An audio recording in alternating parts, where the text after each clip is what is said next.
ಇವತ್ತು ವಿದ್ಯಾರ್ಥಿಗಳು ಉದ್ಯೋಗ ಇಲ್ಲದೆ ಧಾರವಾಡದಲ್ಲಿ ದೊಡ್ಡ ಮಟ್ಟದಲ್ಲಿ ಪ್ರತಿಭಟನೆ ನಡೆಸ್ತಾ ಇದ್ದಾರೆ.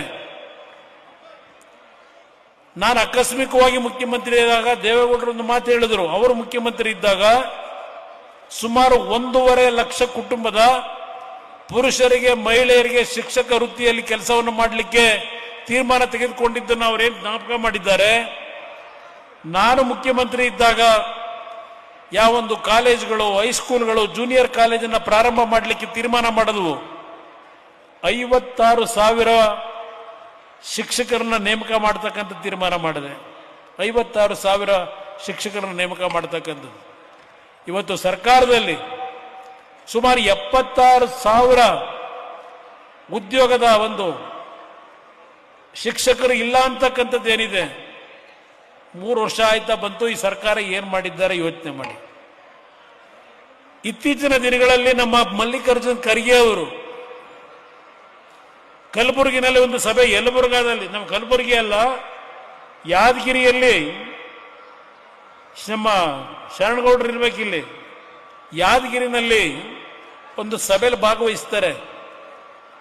ಖರ್ಗೆ ಅವರು ಹೇಳ್ತಾರೆ, ನಮಗೆ ಸಿಂಗಾಪುರ ಮಾಡಬೇಡಿ, ಇಲ್ಲಿ ಮೈಸೂರು ಮತ್ತು ಕನಕಪುರ ಏನು ಮಾಡಿದ್ದೀರಿ ಅಷ್ಟು ಕೆಲಸ ಮಾಡಿಕೊಟ್ರು ಸಾಕು ಅಂತ ಹೇಳ್ತಾರೆ.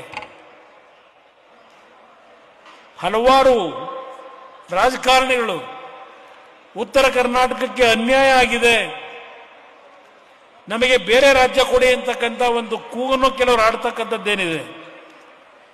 ಆ ಕೂಗನ್ನು ಹಾಕ್ತಕ್ಕಂಥವರೇ ಉತ್ತರ ಕರ್ನಾಟಕದ ಶತ್ರುಗಳು ಅಂತಕ್ಕಂಥದ್ದನ್ನ ಮರಿಬೇಡಿ ನೀವು. ಖರ್ಗೆ ಅವರಿಗೆ ಎಷ್ಟು ವರ್ಷ ಶಾಸಕರಿದ್ರು, ಎಷ್ಟು ವರ್ಷ ಮಂತ್ರಿಗಳಿದ್ರು, ಈಗ ಅವರ ಮಗ ಎಷ್ಟು ವರ್ಷದಿಂದ ಶಾಸಕರು, ಎಷ್ಟು ವರ್ಷ ಮಂತ್ರಿಗಳಿದ್ದಾರೆ. ಯಾತಕ್ಕೆ ನೀವು ಮೈಸೂರಿನ ಅಭಿವೃದ್ಧಿ, ಕನಕಪುರದ ಅಭಿವೃದ್ಧಿಯನ್ನು ನೀವು ಮಾಡ್ಲಿಕ್ಕೆ ಆಗಲಿಲ್ಲ? ಯಾರು ನಿಮ್ಮನ್ನ ಮಾಡಬೇಡಿ ಅಂತ ಹೇಳಿದ್ರು? ನಿನ್ನೆ ದಿನ ಕ್ಯಾಬಿನೆಟ್ನಲ್ಲಿ ಯಾರೋ ಗೋವಿಂದರಾಜು ಅಂತ ಹೇಳಿ, ಗೋವಿಂದರಾಜು ಅನ್ನೋರ ಮುಖಾಂತರ ಒಂದು ಕಮಿಟಿ ಮಾಡಿ ಉತ್ತರ ಕರ್ನಾಟಕದ ಅಭಿವೃದ್ಧಿ ಏನಾಗಿದೆ ಅಂತಕ್ಕಂಥ ಒಂದು ವರದಿಯನ್ನ ಕೊಡಿ ಅಂತಕ್ಕಂಥದನ್ನ ಈಗಿನ ಸರ್ಕಾರ ಏನು ಕೇಳಿದೆ, ನಿನ್ನೆ ದಿನ ಕೊಟ್ಟಿದ್ದಾರೆ. ಯಾವ ನಂಜುಂಡಪ್ಪ ವರದಿ 2002, 2003 ಅವರೇನು ಕೊಟ್ಟಿದ್ರು, ಯಾವ ಜಿಲ್ಲೆಗಳಲ್ಲಿ ಹಿಂದುಳಿದವರು, ಅತ್ಯಂತ ಹಿಂದುಳಿದವರು, ಮಧ್ಯಮವಾಗಿ ಹಿಂದುಳಿದವರು ಕೊಟ್ಟಿದ್ರು. ಉತ್ತರ ಕರ್ನಾಟಕ ಭಾಗಕ್ಕೆ ಹಿಂದುಳಿದಿರ್ತಕ್ಕಂಥದ್ದಕ್ಕೆ ಹಣ ಕೊಡಬೇಕು ಅಂತಕ್ಕಂಥದ್ದನ್ನೇ ಹೇಳಿದ್ರು.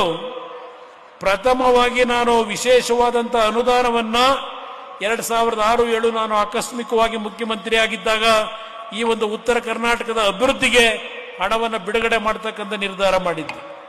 ನಾವು ಅನ್ಯಾಯ ಮಾಡಿದ್ದೀವ ನಿಮಗೆ? ಉತ್ತರ ಕರ್ನಾಟಕದ ಜನತೆ ನಮ್ಮಿಂದ ಅನ್ಯಾಯ ಆಗಿದೆಯಾ? ಕಲ್ಯಾಣ ಕರ್ನಾಟಕ ಹೆಸರಿಟ್ಟ ತಕ್ಷಣ ಇವತ್ತು ಕಲ್ಯಾಣ ಕರ್ನಾಟಕ ವೃದ್ಧಿ ಆಗ್ತಾ ಇದೆಯಾ? ಅಭಿವೃದ್ಧಿ.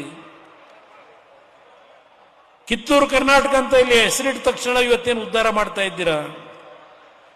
ಯೋಚನೆ ಮಾಡಿ.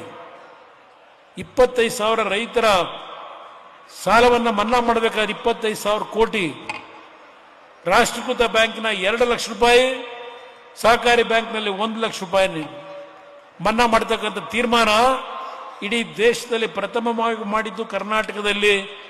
ನೀವು ನಮ್ಮನ್ನ ಏನು ಬೆಳೆಸಿದ್ದೀರಿ, ರೈತರ ಮಕ್ಕಳು ನಿಮಗೋಸ್ಕರವಾಗಿ ಮಾಡಿದಂಥ ಕಾರ್ಯಕ್ರಮ ಇದು.